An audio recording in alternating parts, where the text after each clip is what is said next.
Israeli strikes killed 15 people, including 5 children in Palestine's Gaza Strip. A school-turned-shelter was hit in Nuseirat Refugee camp, killing 6 people, including 2 women and 1 child, who were all taken to Arda and Al-Aqsa hospitals. Gaza's civil defense said another strike hit a tent sheltering displaced Palestinians. Rescuers recovered 2 of those killed and 2 others who were injured in Khan Yunis. They were taken to the Nasser hospital. According to Gaza Health Ministry, 43,985 Palestinians have been killed and 104,092 others injured since the war began on the 7th of October. In another development, the United States vetoed a UN resolution demanding an immediate ceasefire in the war in Gaza, saying that the resolution was not linked to an immediate release of hostages taken captive by Hamas in Israel in October 2023. We could not support an unconditional ceasefire that failed to release the hostages. Because, as this Council has previously called for, a durable end to the war must come with the release of the hostages. These 2 urgent goals are inextricably linked.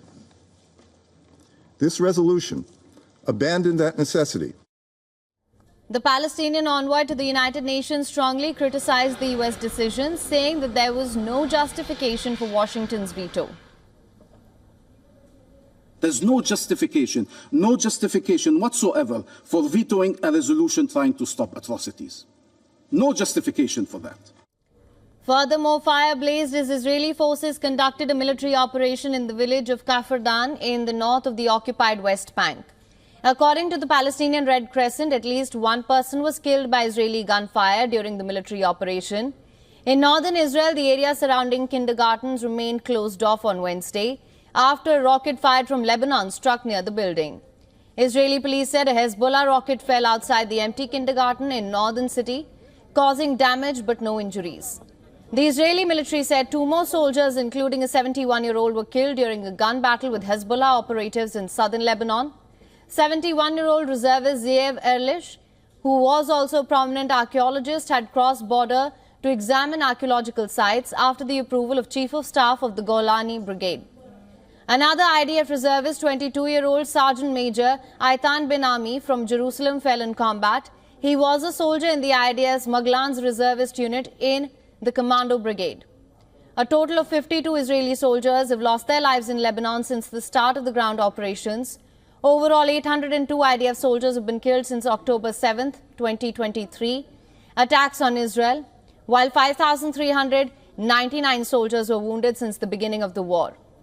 Meanwhile, Hezbollah chief Naim Qassem delivered a defiant speech on Wednesday, saying Israel cannot impose conditions for a truce in Lebanon, as visiting U.S. envoy Amos Hochstein headed to Israel to try and negotiate an end to the war.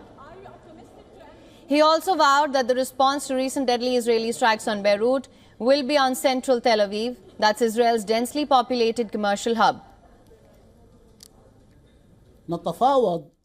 We have prepared for a long battle and we are negotiating now, but because we're under fire, as they say, Israel is also under fire. On the other hand, Israeli Foreign Minister Gideon Sa'ar said any ceasefire deal must ensure Israel still has the freedom to act against Hezbollah.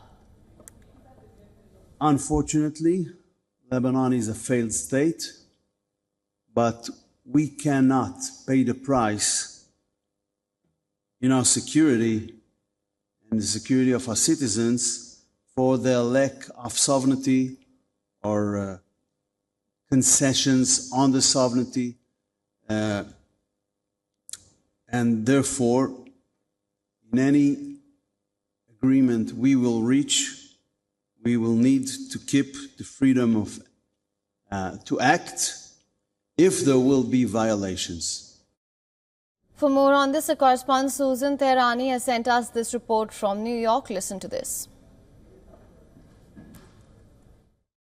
The United States says that its veto of the resolution today is rooted firm in security and accountability. The resolution failed to directly tie the ceasefire to the release of hostages by Hamas, something the U.S. sees as a non-negotiable.